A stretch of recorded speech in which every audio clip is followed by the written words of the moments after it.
Assalamualaikum warahmatullahi wabarakatuh. Makin pas, makin pasti, Pas FM pasti. Bismillahirrahmanirrahim. Mitra Pas FM yang dirahmati Allah. Pertama-tama segala puja dan pujian adalah milik Allah Subhanahu wa taala, dan bersyukur karena dalam kesempatan pagi ini kita masih diberikan nikmat hidayah, masih diberikan kesehatan, kita bisa bersua kembali dalam program kajian kitab hadis targhib wa tarhib.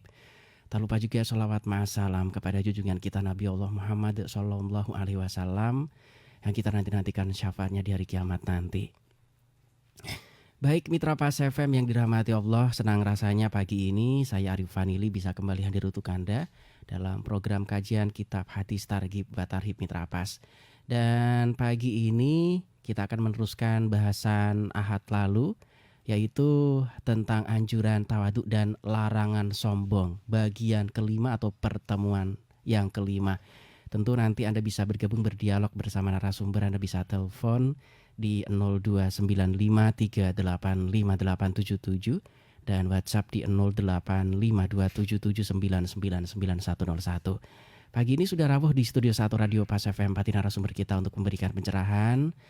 Beliau adalah Abah Yai Mukhlisulati Khairon, pengasuh pesantren dan Majelis Dzikir Radhatus Salam Tambaharjo Runting Pati. Assalamualaikum warahmatullahi wabarakatuh, Yai. Waalaikumsalam warahmatullahi wabarakatuh. Monggo, Yai. Bismillah, alhamdulillah, wal khairu wa syarru bima syiatillah, la hawla wa la quwata illa billah, amma ba'dah. Ila hadratin nabiyil mustafa Sayyidina Muhammadin sallallahu alaihi wasallam wa ala alihi wa azwajihi wa dhurriyyatihi ajma'in, wa ila hadrati jamil masyayikhina wa muallimina wa murabbi rukhina, khususan muallifi hadzal kitab wa nafa'ana bihi fi ulumid darain. Lahumul Fatihah. A'udzu billahi minasyaitonir rajim. Bismillahirrahmanirrahim. Alhamdulillahi rabbil alamin. Ar-Rahmanir Rahim, Maliki yaumiddin. Iyyaka na'budu wa iyyaka nasta'in. Ihdinas shiratal mustaqim, shiratal ladzina an'amta 'alaihim, ghairil maghdubi 'alaihim waladdallin. Rabbighfirli wa liwalidayya wa li jami'il mu'minina. Amin. Kitab Targhib wa Tarhib, hadis yang ke-4475. Wa an Uqbah bin Amir, lan kacrita saking Uqbah bin Amir radhiyallahu anhu, annahu sa'an Uqbah bin Amir sami awus mireng midanget Rasulullah, sinten Uqbah, Rasulullah ing Kanjeng Rasul Muhammad sallallahu alaihi wasallam, yaqul hale dawuh sinten Kanjeng Rasul, dawuhipun, mamin rajulin ora ana iku saking wong lanang, yamutu kang mati sapa rajul, hina yamutu ing dalem mangsane mati sapa rajul, wa fi qalbihi lan iku tetep ing dalem atine rajul apa mithqalu habbatin, padane abote sak wiji, min khurdzalin saking wiji sawi, min kibrin saking sifat sombong,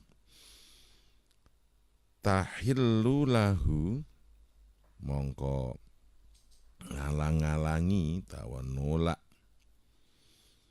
lahu kedue rajul apa al jannatu swarga, ayyariha ing yen to nggondo sapa rajul rihaha ing gondone swarga, wala yaraha lan ora weruh sapa rajul ha ing swarga. Al hadis rawahu Ahmad min riwayatil Syahr ibn Khoshab an rajulin lam yusamma anhu. Diterangkan dari Uqbah bin Amir radhiyallahu an bahwa Uqbah mendengar Rasulullah telah bersabda, tidaklah seorang atau seseorang, tidaklah dari seseorang yang meninggal dunia dan ketika meninggal dunia di dalam hatinya masih ada satu mithqal seberat habbah min khordal, seberat biji dari sesuatu yang kecil. Sesuatu yang kecil itu ya nek teng Jawa ya biji sawi, biji bayem niku. Niku cuwilik ngoten. Artinya sekecil itu. Dari sifat sombong, kibir, maka surga menolak baginya, bahkan mendapatkan baunya surga pun tidak dapat. Bahkan melihat surga pun tidak bisa. Na'udzubillah. Karena apa? Karena di dalam hatinya ada mithqalu habbatin min khurdalin minal kibri.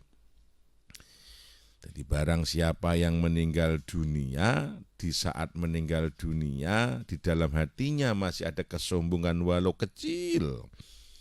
Walau kecil tidak nampak, walaupun sekecil biji-bijian yang paling kecil dari sifat sombong, maka surga tidak layak baginya, bahkan mendapatkan baunya tidak bisa, melihat pun tidak bisa.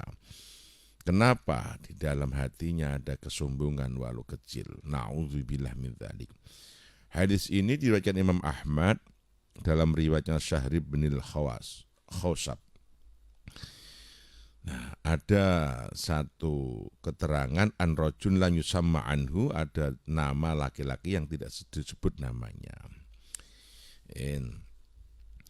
Kita teruskan, maka dari itu kita harus menghindari sifat sombong baik dalam bentuk perilaku ataupun karakter. Ya, harus betul-betul harus dan wajib untuk kita tinggalkan. Jangan sampai meninggal dunia masih membawa kesombongan walau kecil, walau sangat kecil. Ya, sering kita sampaikan dan beberapa pertemuan sudah kita sampaikan, dari sikap kita terhadap orang jangan menunjukkan satu kesombongan. Perbuatan kita menunjukkan satu kesombongan. Nah, ini berbahaya. Ya. Kemudian wa an Abdullah bin Mas'udin radhiyallahu anhu, lan kacerita sing Abdullah bin Mas'ud. Bagi Allah meridhoi anin Nabi sang Kanjeng Nabi Muhammad sallallahu alaihi wasallam kolang dan Kanjeng Nabi, la yadkhulul jannah, ora bakal mlebu al jannata ing swarga sapa man wong kana kang ana fi qalbi iku tetep ing dalem atine man mithqalun dzarratin, apa abote sak dzarrah minal kibri, saking sifat sombong. Tidak akan masuk surga terhadap siapa saja yang di dalam hatinya ada mithqalu dzarratin, seberat sesuatu yang kecil. Dzarrah itu maknanya sesuatu yang sangat kecil. Sangat kecil dulu sak semut pudak. Kemudian pengetahuan orang berkembang, selain semut pudak ada yang lebih kecil, apa? Biji sawi, apa? Biji bayem. Apalagi sekarang ada yang barang yang terkecil namanya atom. Ternyata atom itu kecil, ada yang lebih kecil namanya apa? Molekul. Nah, itu ya. Jadi kecil, sangat kecil, bahkan tidak nampak oleh mata umum, mata kasat mata. Walau nampaknya harus dengan satu alat pembesar, itu pun menjadikan kita tidak masuk surga. Gapah wong, remeh wong, nyepele wong, hati-hati. Kita ulangi, karena sombong itu kan ketika perilaku kita, sikap kita yang meremehkan orang, menganggap diri lebih baik, lebih pinter, lebih daripada orang lain, itu sombong. Ora tau kuliah ngomong ngono, itu hati-hati. Ijazahmu apa? Gitu kan? Lha ning ndi sekolahe iku? Nah, Loh, ngajine karo kirang kiai. Nah, ini pernyataan yang meremehkan orang. Atau gesturnya. Gesturnya itu bahasa tubuhnya, Bang. Ndek neng. Caiku, ya gitu kan. Oh, iku. Nah, itu hati-hati. Jadi walau kecil sekecil dzarrah la yadkhulul jannah. Tidak akan masuk surga. Hadis ini riwayat Muslim wa Tirmidzi. Nah, dan mungkin kelak itu banyak orang yang bosan wong yo keweleh gitu ya. Dengan pedenya dia masuk surga, ahli surga, karena amaliyahnya banyak, dia hebat. Tapi ternyata terhalang, bahkan cenunuan gak weruh swarga. Gak dapat baunya surga. Kenapa? Masa hidupnya, masa jayanya, masa hebatnya, masa terkenalnya, hatinya dipenuhi dengan kecongkakan, kesombongan, sehingga menganggap orang lain rendah, orang lain bodoh, orang lain elek, wong liya ora hebat. Dia yang hebat, dia yang jos, dia yang kundiang, dia yang pointer, dia yang punya strata sosial tinggi, dia yang laris, dia yang dia aku gitu ya. Jadi dia itu ya merasa paling. Nah, itu dalam istilah dalam ilmu tasawuf namanya ananiyah. Keakuannya tinggi. Basa kerene egoismenya tinggi. Nah, sebab orang-orang semacam ini biasanya mudah tersinggungan. Wis pernah haji tidak dipanggil haji pasti marah.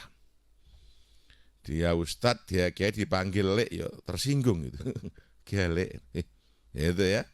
Dia orang kaya, dia bos, kalau tidak dipanggil bos, marah dia. Karena ada ananiyah, ada egoisme, ada keakuan karena merasa lebih. Nah, orang-orang semacam ini kelak tidak akan bisa melihat surga, mencium baunya tidak bisa melihat, apalagi menempati. Surga menolaknya. Walau kecil kesombongan itu, ya terbalut dengan. Nah, terkadang begini, kita harus paham juga dengan bahasa mantik ya. Ada orang yang seolah-olah dia itu tawaduk merendah, tapi sesungguhnya itu sombong yang tersembunyi. Contohnya berhadapan dengan orang yang ya sudah tahu kapabilitinya, mereka sudah serabung bendino. Kemudian dia mengatakan, alah kulon niku nopo, kulon tiang bodoh, kulon niku tiang bodoh sakit nopo-nopo. Pada sementara sudah mafhum, dia itu tahu dan sebagainya. Itu bukan tawaduk, tapi itu sombong, merendah, ya, untuk menyombongkan diri. Jadi ada yang nanti merendah tapi untuk menyombongkan diri. Biar dia dikatakan orang bisa tawaduk, wah itu tawaduk epol. Pada aslinya adalah kesombongan yang berbalut dengan ketawaduan. Nah, itu banyak sikap-sikap semacam itu. Ya, orang ya biasa gitu. Ya kalau bisa bilang bisa, itu bukan sombong. Insyaallah aku sanggup itu. Itu bukan sombong, karena sombong itu sikap. Sikap merendahkan, menganggap orang lain. Nah, maka jangan pernah ada, walaupun siapapun, katakan walaupun sarjana kelas kota kecil, walaupun ya mondok ning pondok cilik, walaupun wong mocok, ya sudah dianggap biasa, ini makhluk Allah, masing-masing tiang punya kelebihan, sehingga mungkin dia lebih pintar daripada saya, mungkin bisa jadi dia lebih baik dan sebagainya begitu. Jadi menolak hati dari sombong. Lihatlah Syekh Abdul Qadir Al-Jilani, itu dalam kitab Fathul Ghaibnya itu, sikap beliau itu melihat siapapun, beliau tidak pernah merasa. Melihat anak kecil dalam hatinya, anak kecil ini walaupun kecil belum banyak dosa, dia masih suci. Aku yang tua ini sudah banyak dosa, anak ini lebih baik daripada saya. Lihat orang tui gitu ya, walaupun tidak ngalim, orang tua ini umurnya panjang, tentu amal ibadahnya sudah banyak. Saya ini masih muda, amal ibadahku baru sedikit. Nah begitu. Lihat orang miskin ini pasti kelak hisabnya ringan. Orang miskin ini tentu kelak akan jadi surga karena apa? Dia hisabnya ringan, mikirnya tidak banyak, tidak hubud dunia. Lah saya ini orang kaya, dosaku lebih banyak, hisabku kelak lebih lama. Dia tentu lebih baik daripada saya. Lihat orang alim ini Masya Allah, syekh ini, kiai ini, subhanallah, dia alim, dia pejuang. Dia junudullah, pasukannya Gusti Allah. Dia rajin ngajar, dekne sregep mulang, dekne sregep ngaji. Saya ini masih banyak dolanan, masih banyak ngelamun, tentu dia lebih baik daripada saya. Itu begitu Syekh Abdul Qadir itu. Masya Allah. Lah orang sekarang tuh kebanyakan ya nganggep wong liya ya remeh. Meremehkan sisi pendidikan, segi keilmuan, segi kekayaan, physically, apalagi ya merasa lebih. Hati-hati. La yadkhul jannah, tidak akan masuk surga. Barang siapa dalam hatinya mithqalu dzarratin minal kibri.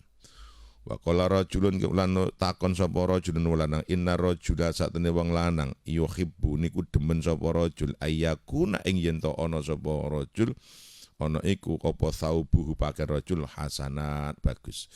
Wa na'luhu lan utai sendal rajul iku hasanat bagus.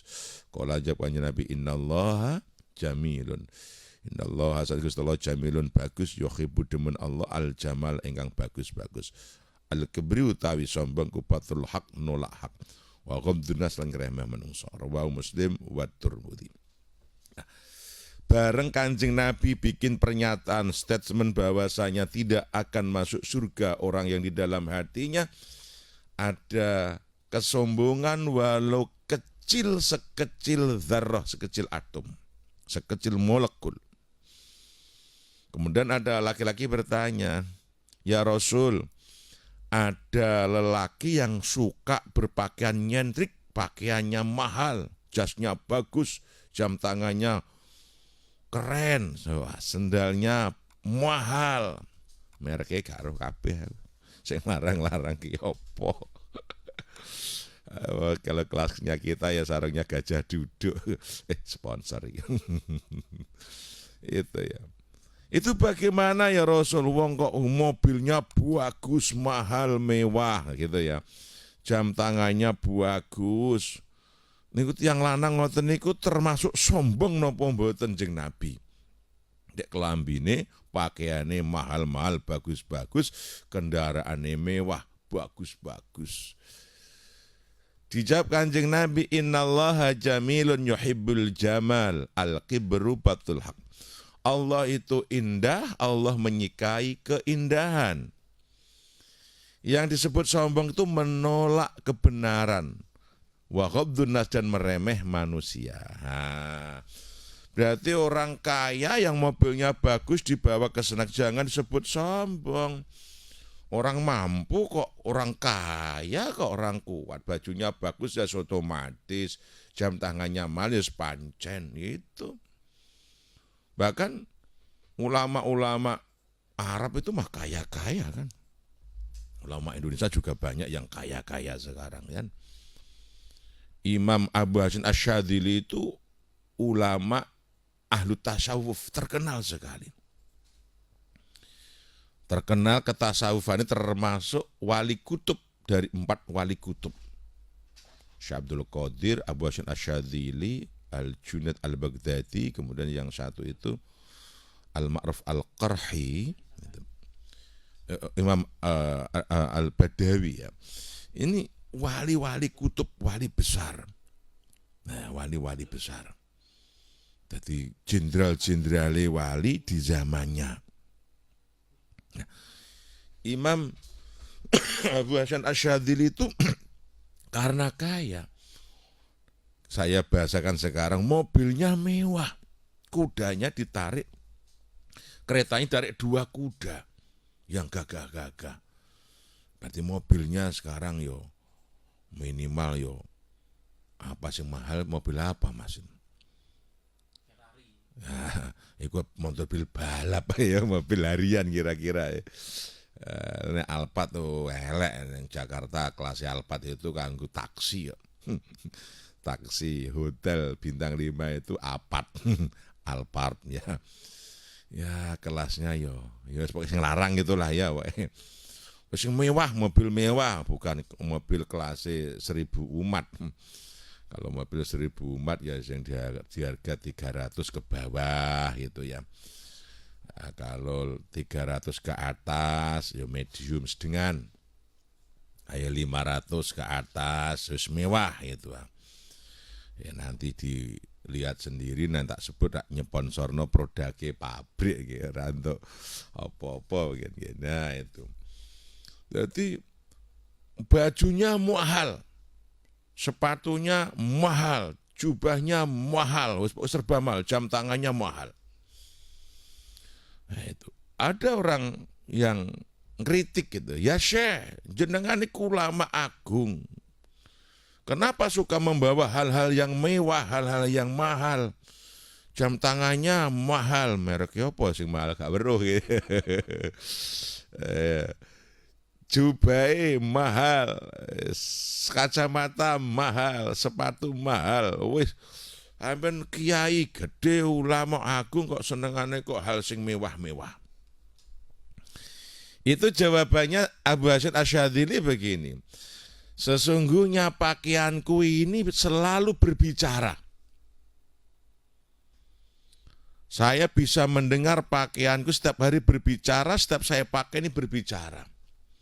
Ayyuhan nas, fa inni ghaniyun. Hei, kabeh menungso, klambiku, aku iki wong sugih. Aku iki wong sugih, aku ini orang kaya, ndak usah kamu belas kasih. Gitu. Dan beliau mengatakan sesungguhnya, mohon maaf ini ulama-ulama sing bahasane gembel, mohon maaf ini ya. Pakaian eli, ngluthuk, sangka wis 2 warna gitu ya. Itu pun setiap hari ternyata baju juga berbicara, ngomong,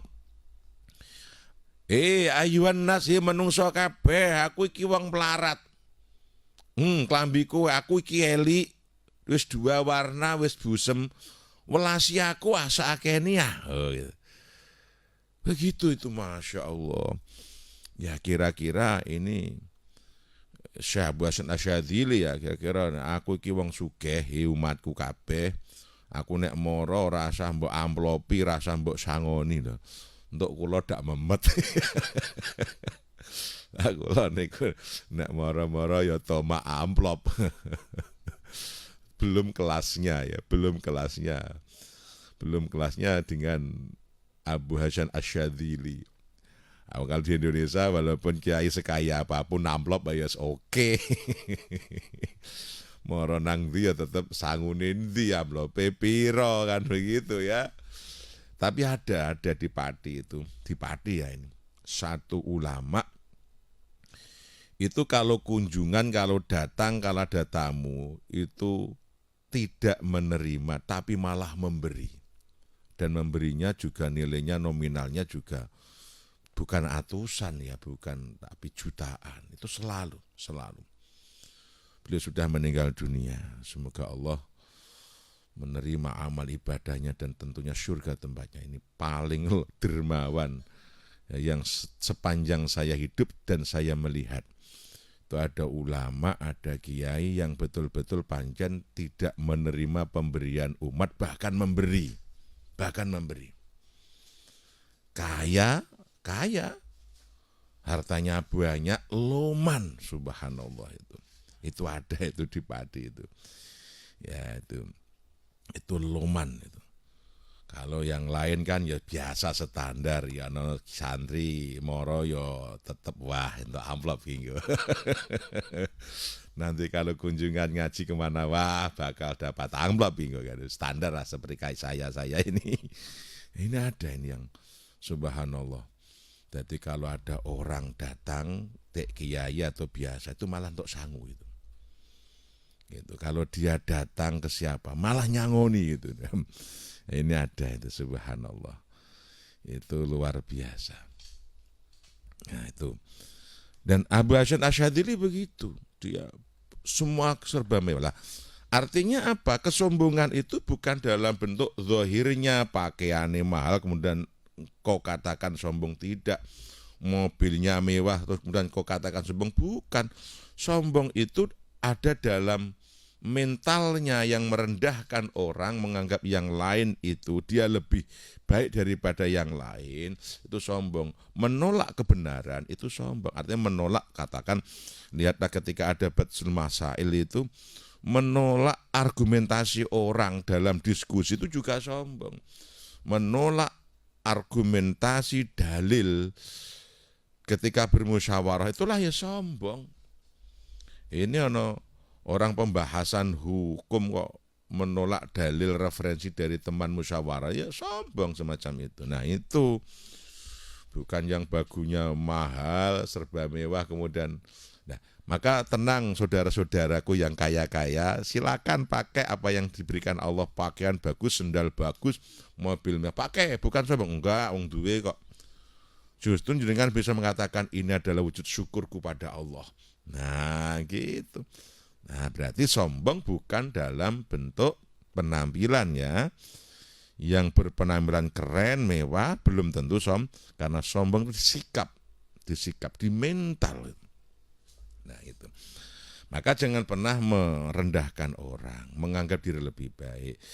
Jangan pernah gestur kita menunjukkan merendahkan orang. Nah, kemudian wa an ibnu Umar lan kathir sang ibnu Umar radhiyallahu anhuma anna Rasulullah saat temne Kanjeng Rasul Muhammad sallallahu alaihi wasallam kala ngendikan Kanjeng Rasul bainama rajulun mimman kana qablakum bainama rajulun ing dalem antarane wong lanang mimman sang wong kana kang ana qablakum ing dalem sadurunge sira kabeh.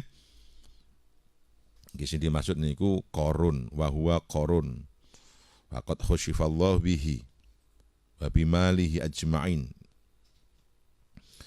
Ya juru iku nglembrake izarahu ing namping sarung ngisorane man terojul min khulaya saking khulaya. Khulaya niku batorun aibidhamil khu al bimakna wahwal al-kibru wal ujbu. Nah, khulayak niku sombong gumedhe lah.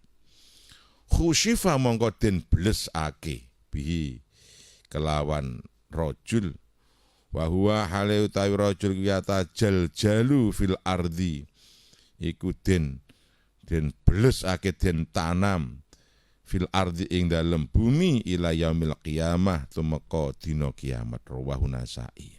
Nah, diterangkan dari Ibnu Umar radhiyallahu anhuma sesungguhnya Rasul Muhammad sallallahu alaihi wasallam itu berkata begini. Konon cerita, konon ada seorang laki-laki sebelum kalian. Itu ya juru izaro sing lembrehno sarunge. Ini bahasa majas, sing lembreno sarungi karena sombongnya. Maka dia ditenggelamkan di bumi, ditanam di bumi, dibleske teng bumi nganti dina kiamat. Nah, man kana qablakum ini yang dimaksud Qarun. Jadi Nabi bisa dulu ada manusia namanya Qarun sing sombonge luar biasa, suguh mbelegedu. Itu nih sombong, akhirnya dia dibleske Gusti Allah, ditenggelamkan di bumi bersama hartanya karena sombongnya. Ya juru iyarahu min khulaya.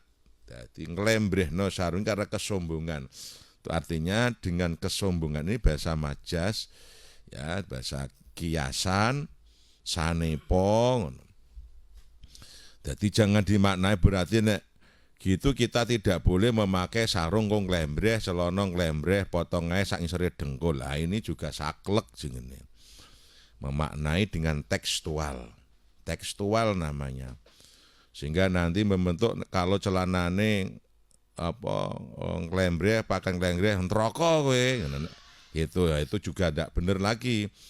Kowe nek pengen swarga celanamu ge cingkrang. Nah, iki lho dalile wong sing nglembrehno neraka. Nah, gitu ya. Itu terlalu dangkal dalam pemahaman. Maka surga hanya dibeli dengan memotong celana. Masa surga hanya modal celana cingkrang? Ya lucu tuh. Maka hadis itu harus difahami. Ini katanya banyak kalau kita pahami. Kita masih mengambil yang apa istilah yang inti. Jadi kesombongan bukan dalam bentuk fisiknya. Koron itu dalam prakteknya bukan celana yang celembreh gitu, tapi ini ya juru izaru minal khulaya. Ini satu kalimat majas, yaitu sanepo menunjukkan kesombongan. Maka khusyifa bihi karena sombongnya, karena kesombongannya. Nah, oke, kita kuatkan pendapat saya ini dengan hadis riwayat Ibnu Umar radhiyallahu anhuma. Dalam keterangan Ibnu Umar radhiyallahu anhuma, riwayat Bukhari wa Malik, rawahul Malik fil Muwatta wal Bukhari fi Sahih Bukhari wa Muslim fi Sahih Muslim wa Tirmidzi fi Sahih Tirmidzi wa Nasa'i ing dalam Sunan Nasa'i. Jadi begini, anan nabiya saat temui Kanjeng Nabi sallallahu alaihi wasallam kala dengan Kanjeng Nabi man jarra thaubahu. Nah ini. Man tesapane wong jarra lamun nglembrake sapa man thaubahu ing pakaiane man khulaya karena angkok. Karena sombongnya dan angkuhnya, khulayak tadi notnya penafsirannya khulayak itu wal kibri wal ujub, sombong dan ujub. Nah, itu khulayak. Jadi man jarra thawbau khulayak. Nah ini barang siapa sing nglembrehno pakaiane. Nglembrehno itu ya nglembreh ya punjul atau ukuran itu. Khulayak nglembrehno karena tujuan kesombongan, keangkuhan, gaya. Lam yanzurullahu ilaihi mongko la bakal mirsani sinten Allahu ilaihi maring man yaumal qiyamah ing dalam dina kiamat. Maka Allah tidak akan melihatnya di hari kiamat. Jadi ini karena pakaiannya nglembreh, catat karena sombong. Nek nglembreh tuku anjen badane ukuran 105.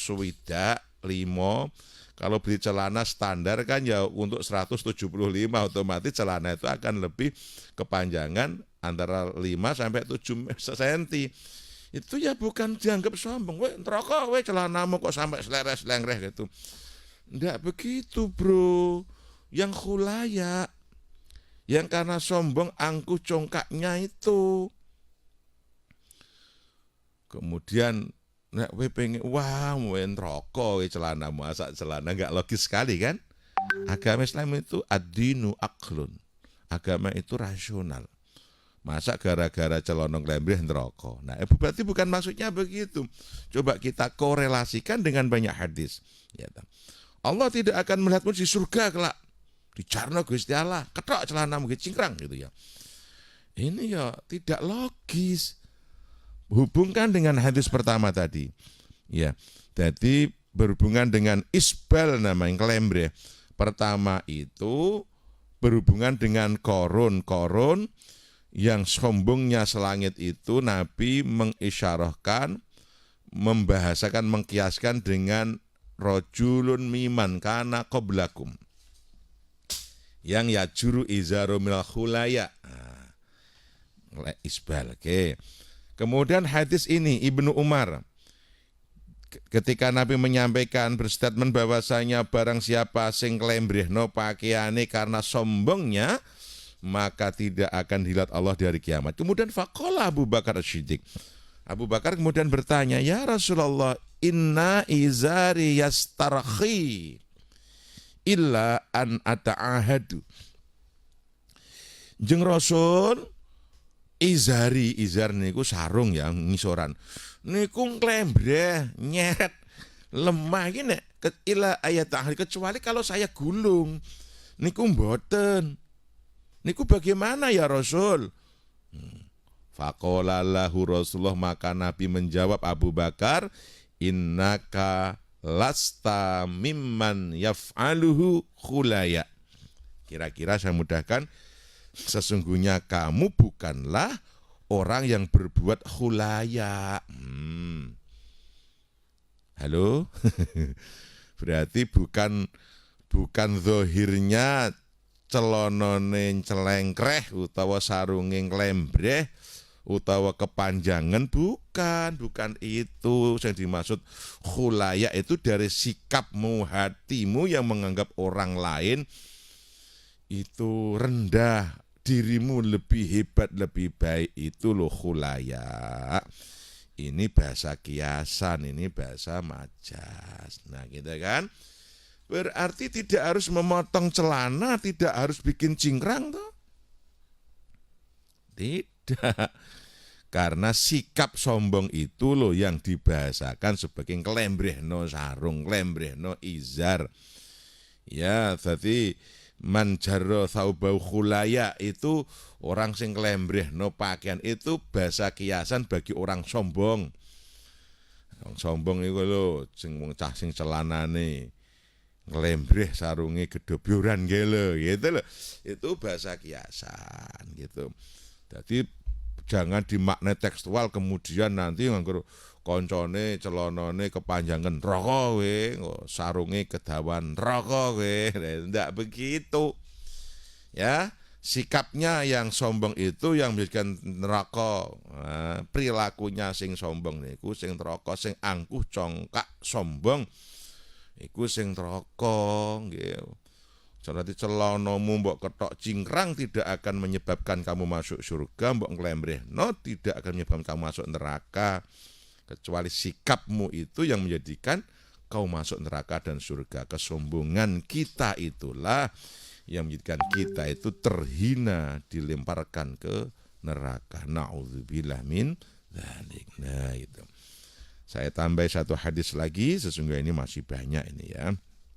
Nah, wa an ibni Umar radhiyallahu anhuma qala sami'tu Rasulullah sallallahu alaihi wasallam man ta'azzuma fi nafsihi aw ikhtala fi masyiyatihi laqiyallahu tabaraka wa ta'ala wa ghad alaihi ghadban, rawahu Tabrani.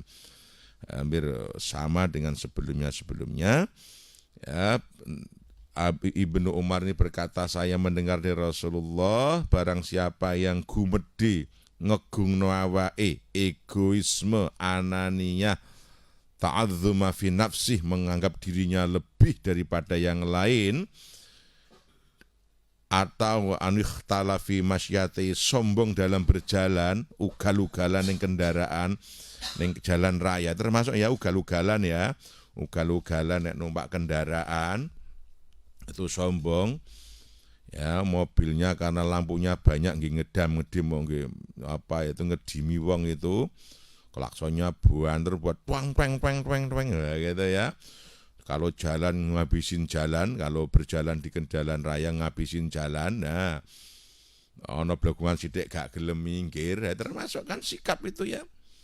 Laqiyallahu tabaraka wa ta'ala wa huwa alaihi ghadban. Ketika dia berjumpa Allah, Allah marah, Allah marah, Allah marah, Allah marah dengan banyak marah. Nah, itu hati-hati. Ketika, dan sikap ini banyak contoh orang-orang Islam ketika duduk di raudhah, mendapatkan tempat-tempat yang mustajabah, mereka itu juga tidak mau melipat kakinya tapi mengetongkrongnya kakinya, itu juga sifat sombong. Tidak mau bergantian gitu ya. Ketika duduk bersama orang banyak, kemudian kakinya ditongkrongke, dikakokke, nggak mau melipat, nyempit ke sidik untuk memberi orang lain, itu juga sombong. Jadi mohon maaf sekali lagi, sombong tidak terwakili dengan celana sing lembreh, pakaian sing gedobyoran. Ketawaduan juga bukan terwakili orang yang memotong celana nama celana cingkrang, bukan, tapi bahasa isbal, apa itu nglembrehno celono, itu bahasa kiasan menunjukkan kesombongan. Dan pertama kali itu yang diibaratnya adalah korun. Ini berdasarkan hadis Imam Nasai, keterangan Ibnu Umar. Ya, kemudian disarahi oleh Al-Munziri, mu'alifnya ini, bahwa yang disebut man kana qablakum itu adalah korun. Korun yang kemudian dibluske ke bumi dengan harta benda ini karena kesombongannya. Di zaman Nabi ada namanya Sa'labah.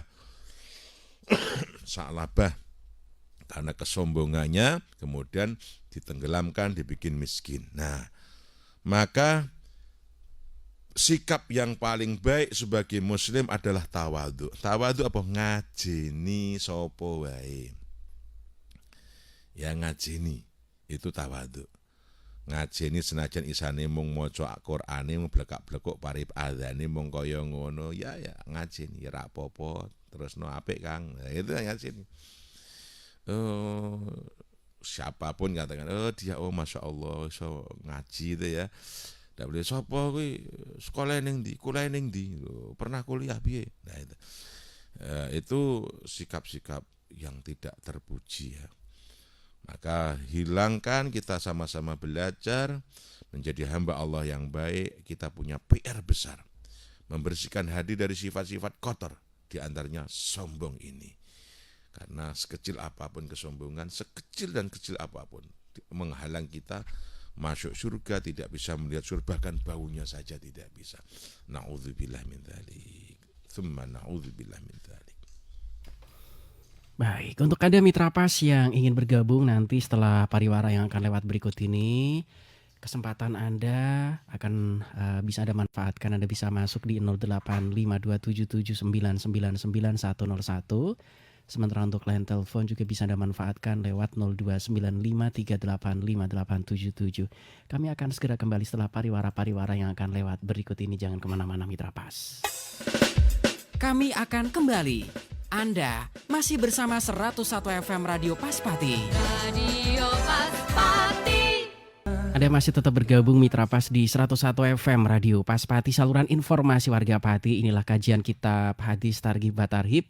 Dan pagi ini bahasanya cukup menarik mitra pas ya, lebih ke ancaman ya, ancaman bagi yang membuat perbuatan sombong. Meskipun juga Anda tadi mendapatkan beberapa banyak hal hadis. Nah, untuk yang belum jelas, Anda bisa bergabung untuk berdiskusi, berdialog, bertanya jawab melalui 0852779999 101. Silakan ya, Anda bisa bergabung dan saya akan coba terima satu persatu. Halo, assalamualaikum Pak FM Pati.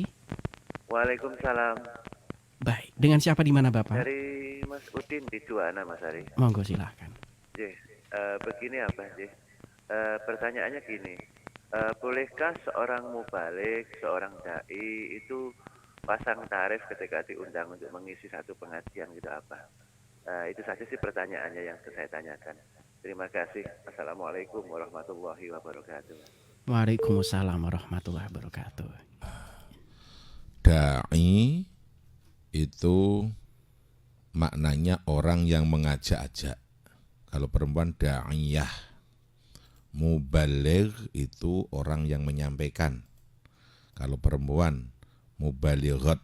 Nah, itu bukan mubalighat. Mubalighat. Istilah da'i dan mubalik identik dengan penceramah.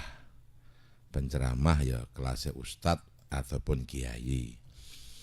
Kalau dalam bahasa budaya kan kalau ustadz itu guru ngaji biasa, kalau kiai itu yang punya pesantren, ya itu loh. Ini harus kita pahami sebagai bahasa budaya. Jadi mubalik atau da'i atau penceramah berarti tukang ceramah. Kalau kiai yang punya pesantren atau yang punya santri, ustadz guru ngaji.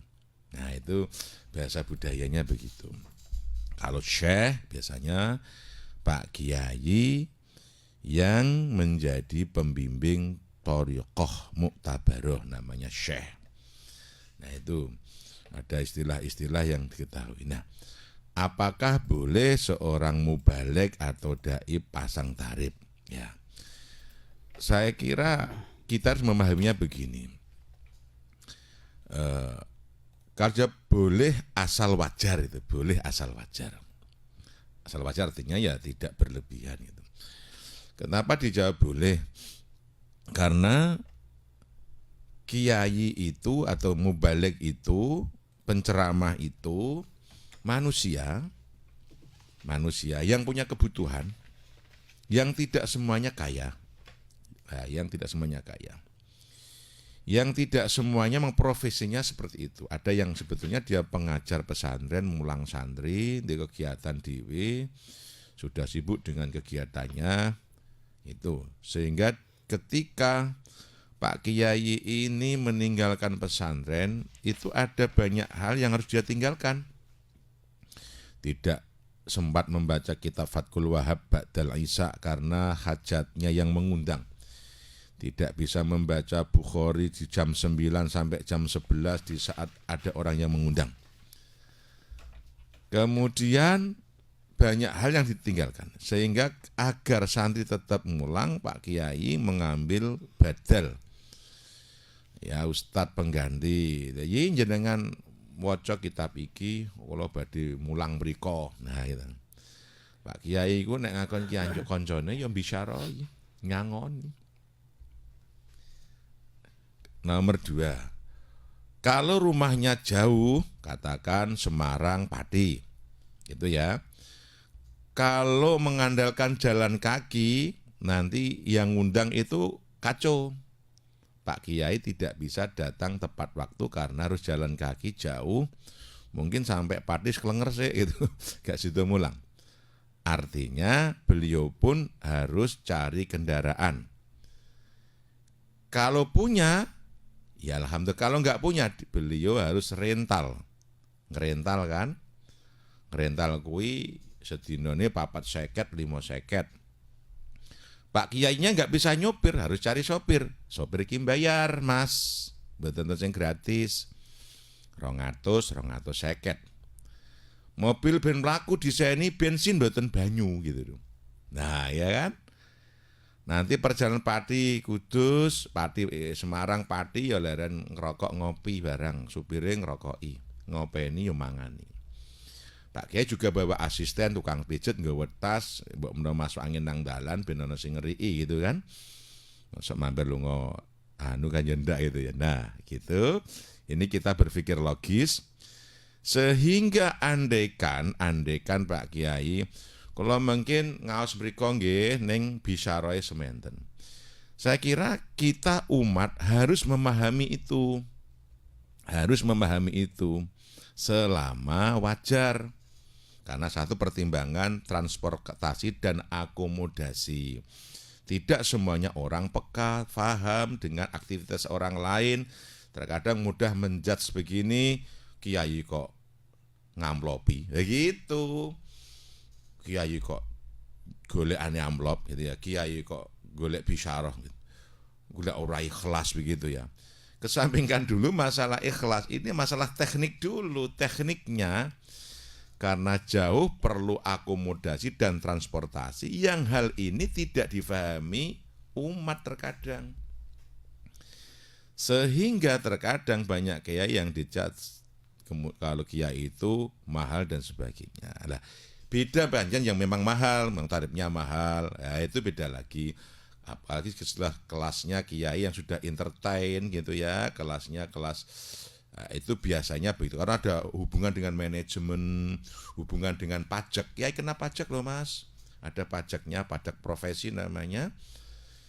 Kemudian ada adminnya juga gitu ya. Intinya itu melibatkan banyak hal. Ada pajak dari penghasilan itu, kemudian ada administrasi, itu yo karyawan, santri yang dipekerjakan, ada akomodasi, ada transportasi. Nah, berhubungan dengan ini, kemudian ada hal yang ditinggalkan yang beliau harus membayar ustadz-ustadz itu. Nah, terkadang dengan pertimbangan itu, sehingga Pak Kiai kalau pergi itu harus yakin bahwasanya yayasannya, pesantrennya, majelis taklimnya, santrinya, bahkan anak istrinya itu dalam kondisi baik-baik saja. Dan mati baik itu ya tidak kekurangan, wong ditinggal mulang nekani hajatnya dari Islam gitu loh.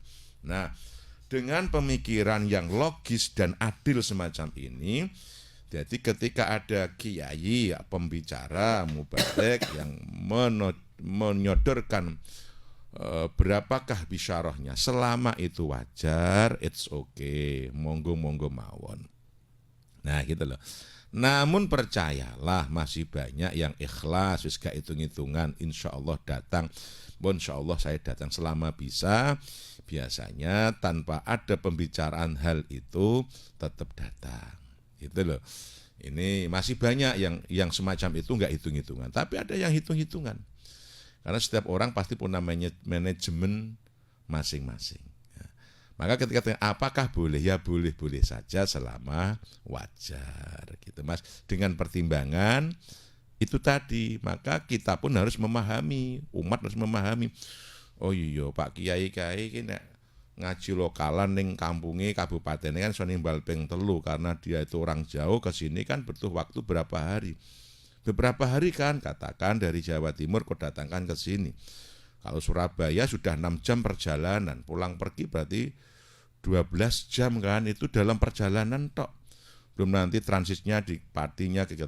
Setidaknya ya sehari semalam bisa 2 hari semalam kan.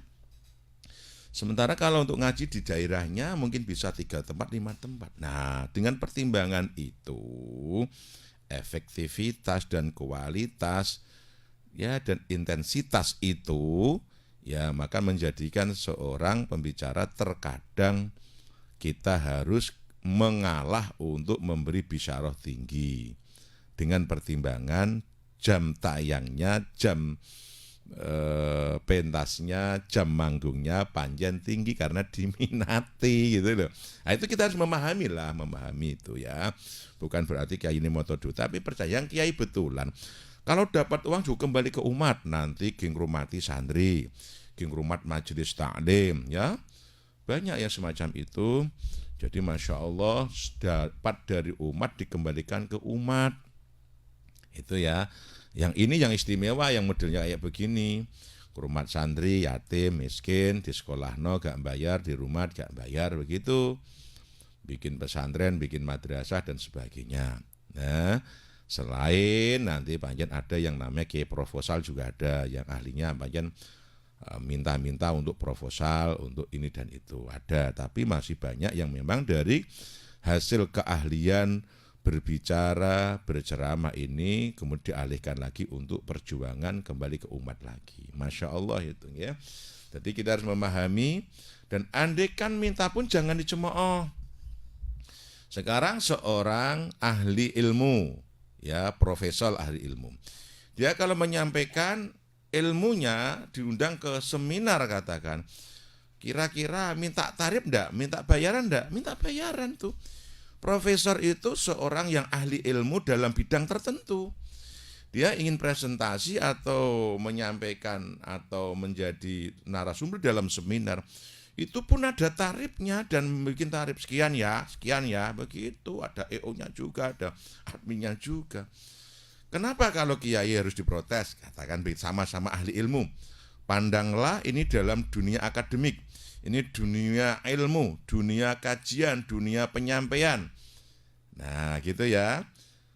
Jadi saya kira tidak adil kalau umat terlalu mempermasalahkan hal itu. Fahami sisi-sisi yang tidak diketahui. Kemudian perbandingkan dengan ahli-ahli yang lain. Berarti si kiai ini juga, Pak Kiai ini ahli ilmu. Ini ahli ilmu, ya profesor ahli ilmu, dokter kayak ahli ilmu. Nah, dengan dalam bidang masing-masing. Dengan demikian kita fair, kita adil kalau memahaminya demikian sehingga kalau terjadi adanya tarif selama wajar, saya kira masih bisa diterima dengan akal sehat dan akal yang baik. Begitu. Baik, untuk Anda Mitra Pas yang ingin bergabung kembali, Anda bisa telepon di 0295385877. Yang sudah bergabung kembali, halo, Assalamualaikum Pas FM Pati. Halo. Waalaikumsalam. Mau tanya Pak, Ji? mengenai uang di bank. Uang di bank itu kan berbunga. itu bunganya tuh halal apa haram gitu. Uang di bank ditanyakan bunganya halal atau haram. Kalau jenengan bilangnya ditanyakan bunga ya, bukan banknya. Kalau bunga itu pengertiannya kan berarti betul-betul disebut dari bunga atau kemanfaatan. Sekarang itu orang menyebut istilah bunga itu jarang sekarang. Jarang. Tapi dari apa istilahnya itu uang jasanya gitu. Ya, inilah dunia perbankan. Dunia perbankan itu harus difahami secara luas. Ketika berbicara tentang bunga, kalau hanya bilang bunga dari sebuah sistem keuangan, ya sistem bunga itu mengandung riba. Itu ya kalau ditanyakan bunga. Bagaimanakah bunga dari sebuah proses pinjam meminjam atau proses keuangan, namanya riba. Karena ada dua prinsip dalam agama itu, kullu qardin tajlidu fawdola fahuwa riba, kullu qardin tajlidu naf'an fahuwa riba. Setiap pinjaman atau permodalan yang mengambil lebihan itu riba. Setiap pinjaman yang mengambil kemanfaatan itu riba. We tak pijeti, kamu tak utangi, neng aku pijeti. Pijetnya itu riba. Tak utangi yo, tapi sering-sering rene tilik-tilik aki wong resik-resik. Itu riba. Sesederhana itu riba itu. Nah, jadi ketika berhubungan dengan bank, nah ini tentunya kalau kita, karena bank itu sistem ya, sistem keuangan modern itu bank. Yang di dalamnya ada investasi, permodalan, simpan pinjam, pentransferan, obligasi, reksadana, apalagi. Banyak hal berhubungan dengan sistem keuangan nasional, internasional, sistem keuangan modern ini. Yang sistem ini sangat bermanfaat dan memberi manfaat yang luar biasa kepada manusia modern. Sehingga karena standarnya adalah konvensional, standarnya adalah internasional, maka mengacu pada hukum internasional dengan sistem suku bunga. Gitu. Tapi ketika ditanyakan secara makro bagaimana hukumnya bank, ini yang berani menjawab haram. Konsekuensinya dia harus istiqomah, jangan bawa uang, jangan gunakan jasa keuangan atau perbankan. Berarti bawa uang haram. Kenapa? Uang itu produk bank. Produk bank. Jangan lewat jalan raya yang dibangun oleh negara, karena itu hasil yang ngubetno duit bank. Juga tidak wajib haji karena haji yang mengelola bank dengan sistem bunga. Monggo sing badhe ngaramke monggo. Nah, kita harus bijak menyikapi hukum. Dalam kaidah dasar hukum itu al-umuru bima qasidiha. Satu, segala sesuatu dikembalikan pada tujuannya. Nomor dua, al-hukmu bi'ilati. Hukum itu tergantung alasannya. Alasannya apa? Gitu, maka harus dipelajari, harus dikaji. Ya, historisnya harus dipelajari, kemudian asbabnya harus dimengerti, baru bisa menentukan hukum. Kalau bagaimana hukum bunga? Haram apa tidak? Ya haram, tapi nanti dulu. Gitu loh. Yang mengeluarkan bunga itu bank itu secara keseluruhan kalau kau haramkan, kamu bingung sendiri. Karena kita itu masyarakat modern, di zaman modern. Kalau dulu orang belanja pakai barter, ya kamu bawa beras, kita bawa menjalin, ditukar. Kamu punya brambang, kita punya kain, ditukar, barter. Sekarang enggak. Sekarang Dulu itu orang kalau kirim uang harus dibawa tunai.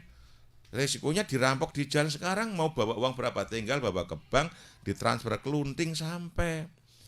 Ada sisi kemanfaatan karena hukum juga nanti mengedepankan dari sudut kemaslahatan dan kemanfaatan. Nah, di sinilah ulama-ulama niku sangat hati-hati dan sangat bijak dalam mensikapi memberi hukum. Ya, jangan seperti kata-kata YouTuber atau ustadz di YouTube itu yang tinggalkan bank itu haram, itu riba. It's okay kalau hanya pandangannya begitu. Ning konsekuensinya apa? Istiqomah dan harus pegang teguh kalimat Anda yang mengharamkan itu. Berarti semua produk bank tinggalkan. Jangan ikut main mentransfer, jangan ikut menyimpan, jangan ikut membawa ya, dan yang berhubungan dengan bank. Nah, ada konsekuensi tinggi dan berat. Maka ulama kita Indonesia, ulama Nahdliyin khususnya, itu sangat bijak dalam menyikapi perbankan dan seluruh produknya termasuk sistemnya. Walaupun sekarang sudah diupayakan untuk membuat sistem yang islami, yang syar'i istilahnya gitu loh. Tapi selama belum bisa mewakili seluruh hajat kemaslahatan umat, maka yang konvensional silahkan gunakan. Ulama memberi hukum boleh menggunakan jasa perbankan semua produk-produknya. Kenapa? Karena belum ada sistem yang mendunia yang mewakili hajat kebutuhan berhubungan dengan perbankan. Dalam ilmu usul disebut ad-daruratu tubihul mahdhurat. Karena satu kondisi yang tidak mungkin, mau gimana lagi, maka sistem yang ada digunakan. Maka hukumnya boleh, gitu, hukumnya boleh. Tapi bagaimana hukumnya riba? Haram mutlak kalau itu, gitu loh. Bagaimana hukumnya bunga? Ya haram mutlak, gitu. Tapi ketika berhubungan dengan yang bukan bunga itu apa? Kalau bunga Kamboja gitu ya beda lagi, bunga mawar beda lagi, bunga melati. Tapi yang disebut bunga adalah suku bunga. Ini akan menjadi masalah besar yang bukan hanya masalah boleh atau tidak. Ning harus dikaji secara komprehensif karena berhubungan dengan sistem perbankan nasional yang membawa hajat besar kehidupan manusia. Gitu. Baik. Berikutnya ini tinggal satu lagi karena sudah overtime ini ya. Yang sudah masuk, Assalamualaikum warahmatullahi wabarakatuh. Waalaikumsalam warahmatullahi wabarakatuh. Ingin menanyakan, setiap saya mau keluar rumah, misalkan ada acara seperti itu, ketika pakaian saya kurang pantas, kalau dinilai istri saya ini, kemudian istri bilang, Pak, pakaian jenengan salen atau ganti yang baru, karena kumpul dengan orang banyak, biar nanti dipandang itu pantas gitu loh. Nah, yang saya tanyakan, apakah ucapan sang istri tersebut termasuk sombong atau bagaimana? Mohon pencerahannya ya. Ya, tadi sudah ditanyakan oleh sahabat itu kan, ada lelaki yang dulu, ini ada orang sukanya pakai pakaian bagus, sendalnya bagus, mobilnya bagus. Nabi-nya apa? Innallaha jamal yuhibbul jamal. Allah itu indah, suka keindahan. Tentang hati tidak ada orang yang tahu. Tentang niat hanya jenengan yang tahu. Maka niatkanlah yang baik. Ya. Niatkanlah yang baik, pakailah hal yang bagus, yang mewah, dan niatkan yang baik. Niat yang baik itu ya yang mensyukuri, niat mensyukuri nikmatnya Allah, gitu aja ya.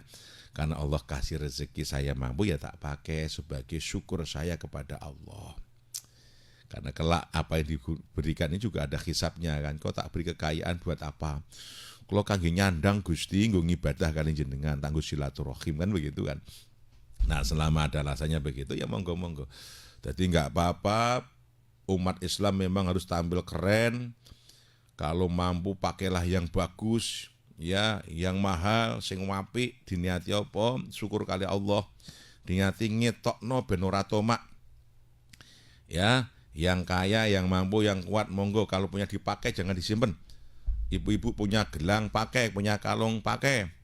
Ini ibu ya lucu, punya gelang kalung nggak dipakai malah diumpet nang ngisor bantal. Ditanya takut riak yai, dosa masuk neraka. Hus, yang tidak boleh dipamerkan itu ibadahmu. Sholatmu, tahajudmu, maca Qur'anmu lo jangan kau upload di Facebook. Jangan kau pamer-pamerkan, sedekahmu jangan kau pamer-pamerkan. Itu tentang dunia, memang dunia itu untuk dilihat, untuk dinikmati, untuk dipamerkan. Pamer dalam hal keduniawaan itu tidak berdosa. Apalagi niatnya sampai api. Wa amma bi ni'mati rabbika fahaddits, dan adapun jika dapat nikmat kabar-kabarkan. Justru malah sunnah, bisa katakan sunnah ya, dunia itu sunnah dikabarkan. Karena dunia kalau tidak dikabarkan jadi fitnah. Contoh Mas Ari, ini mohon maaf, ini karyawan Radio Pas FM. Kemudian beli mobil mewah. Nah, bawa mobil mewah, yang mewah regane 1,5 miliar gitu kan. Nah, itu kalau tidak dikabar-kabarkan jadi fitnah. Jadi karyawan radio kok mobilnya mewah, paling korupsi. Nah, gitu kan. Fitnah kan artinya Mas Ari yang enak ganteng duduk di mobil bagus, sampean kabeh sing entuk dosa. Kenapa? Suudon dengan Mas Ari malah nuduh, bahkan hanya bukan suudon, malah menfitnah, ngorupsi. Nah, tapi juga salahnya Mas Ari sendiri, kenapa ndak bilang-bilang? Mbak ya bilang-bilang, cerita-cerita alhamdulillah dulur-dulur yuk ngumpul mangan bareng. Wong Jawa jenenge banjaan slametan.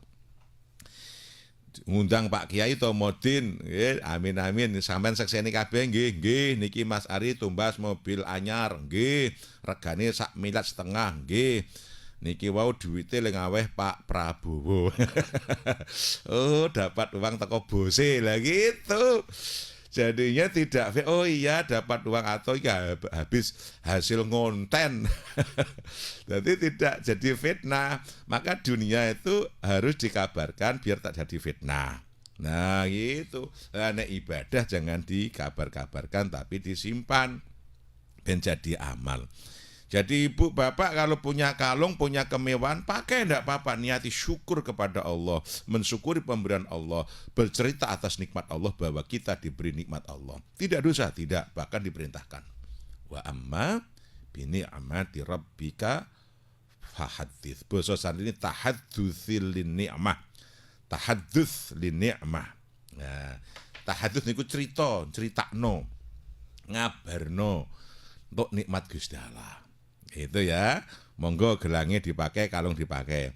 Nah ibu-ibu kadang ya lucu, pakai kalung ya dikudungi lah, sing sampean pameri sapa gitu ya. Pakai ibu-ibu kalau pakai kalung sebaiknya sak njobone kudung. Ya Bu ya, coba praktekkan nanti biar dijamret wong meneh. Itu Masa sulit soalnya. masa sulit. Baik, kita sudah di penghujung acara. Sebelum kita closing, mohon doanya ya. Hanya hidayah Allah yang mampu membawa kita pada pencerahan, ilmu, pengetahuan, dan pengamalan. Orang yang bertambah ilmunya tidak bertambah hidayahnya akan semakin tambah jauh dari Allah Subhanahu wa taala. Maka teruslah minta hidayah kepada Allah. Akhirnya billahi taufiq wal hidayah. Assalamualaikum warahmatullahi wabarakatuh. Waalaikumsalam warahmatullahi wabarakatuh. Mitra Pas, kajian kitab hadis targhib wa tarhib insyaallah selalu bisa Anda simak setiap hari Ahad. Dan Syarif Fanli beserta kerabat kerja Radio Pas FM Pati pamit undur diri. Informasi Pas FM pasti. Wassalamualaikum warahmatullahi wabarakatuh.